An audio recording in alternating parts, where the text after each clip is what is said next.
안녕하세요, 어머님들. 위드학원의 입시센터를 책임지고 있는 센터장 김기욱입니다.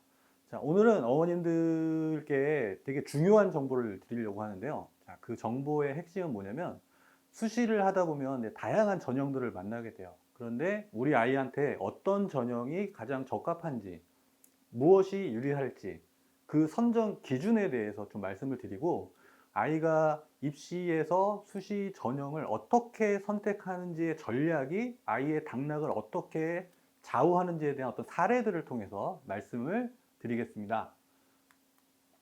자, 일단 이 아이는 올해 입시를 한 아이예요. 그래서 2020학년도에 대학에 입학한 아이고요. 이 아이의 일단 스펙을 잠깐 살펴보시면은, 이 아이는 일단 종합 내신이 1.67, 상당히 우수한 것으로 보이죠. 그리고 학교는 일반고 아이였고요. 그런데 이 아이가 이제 수시 전형을 선택함에 있어서 되게 큰 혼란을 겪었어요. 어떤 혼란이었냐면은, 자기는 일단 우선 면접이 없는 전형을 하고 싶다. 그 다음에 두 번째로 수능 최저가 좀 불안하다.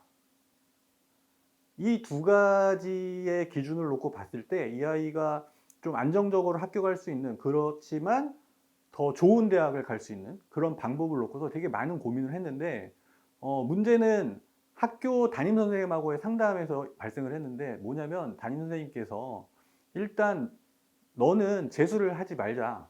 재수를 안 하기 위해서는 가장 안정적으로 학교 갈 수 있는 대학을 하나 무조건 선정하자.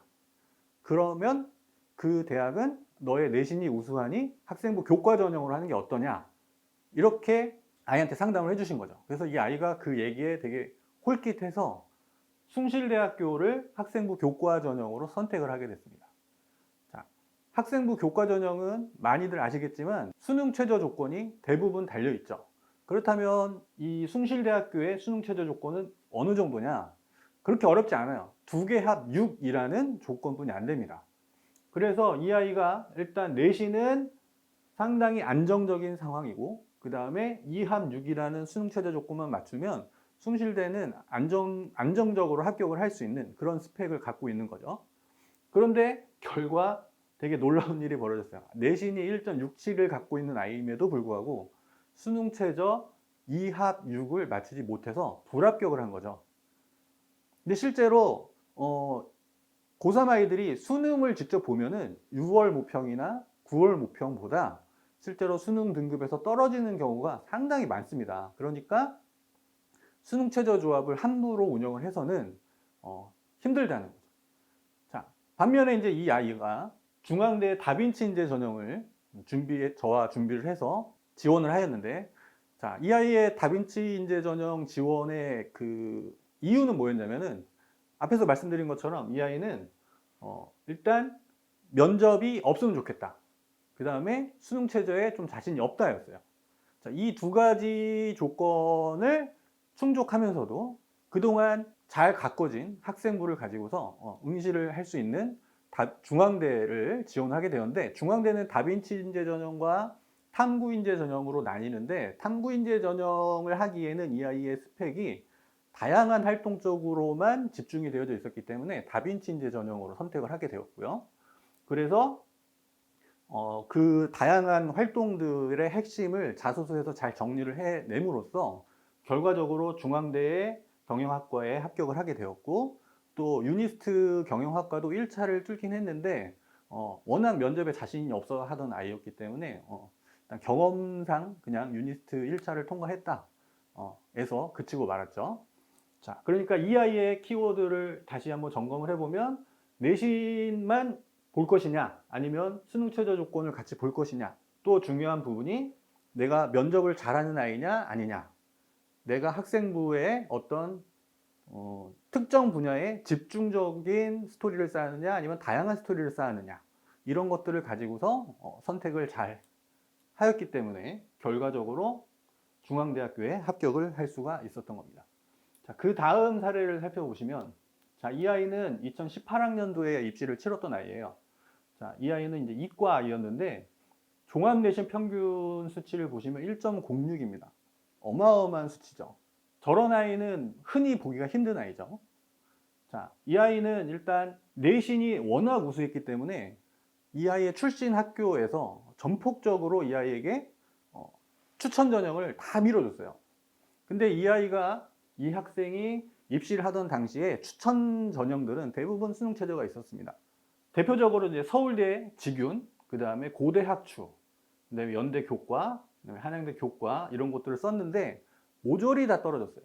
서울대 직윤은 수능 최저를 못 맞춰서 떨어졌고요. 그 다음에 고대 학추도 역시 수능 최저 조건을 못 맞춰서 떨어졌고, 그 다음에 연대도 그렇고, 한양대는 이 학생이 지원을 하던 당시에만 교과 전형에 면접이 있었는데, 좀 재밌는 말씀을 드리면 이 아이가 한양대에 이제 면접장에 갔어요. 면접장에 가서 이제 대기실에 앉아 있을 때 다른 대기하고 있는 학생들에게 이제 살포시 물어본 거죠. 너의 내신 성적이 대충 어떻게 되니? 이렇게 물어봤더니 옆에 있던 여학생이 1.00이라고 얘기를 해줬대요. 그래서 자기는 1.06이니까 되게 퍼펙하다고 생각을 했는데 1.00을 만난 거죠. 그래서 옆에 다른 친구에게 물어봤더니 그 아이도 1.00이었던 거죠. 그러니까 그 해의 한양대 교과 면접장에, 화학과 면접장에는 1.00의 학생들이 대부분 앉아 있던 거죠. 그러니까 이 아이가 내신은 정말 좋은 것 같지만 결국은 정량 평가를 하는 학생부 교과 전형에서는 자기의 어떤 우수함을 발휘하기가 힘들었던 거죠. 수능 최저도 맞추지 못했기 때문에. 자, 반면에 이제 학생부 종합 전형에서 유니스트하고 중앙대하고를 지원을 하게 되었는데 최종적으로 이 아이가 선택을 해서 학교를 다니고 있는 것은 유니스트 화학과인데 되게 좋은 조건으로 실제로 합격을 했어요. 그래서 국비 장학생 자격으로 합격을 해서 다니고 있는데 그렇다면은 유니스트 화학과 정도면은 도대체 어느 대학 정도냐라고 궁금해 하실 텐데 이제 유니스트는 울산 과기원이고요. 뭐 카이스트나 지스트나 디지스트 같은 과기원 대학들이죠. 유니스트 화학과 정도면은 사실은 연대나 고대나 성대나 화학과하고 레벨이 거의 비슷하거나 조금 높다라고 보셔도 무방할 정도로 상당히 좋은 학교예요. 그러니까 이 아이의 경우를 놓고 보더라도 어떤 전형을 선택했느냐에 따라서 대학의 당락이 상당히 달라졌죠. 그러니까 여기서 다시 한번 짚고 넘어가야 될 부분은 내가 어떤 스펙을 쌓았느냐, 그러니까 정량적인 스펙만 좋은 것이냐, 아니면 다른 조건들을 맞출 자격을 가지고 준비가 되어져 있는 것이냐라는 것을 가지고도 상당히 판단의 중요한 근거로 삼아야 된다라는 걸 확인을 할 수가 있을 것 같습니다.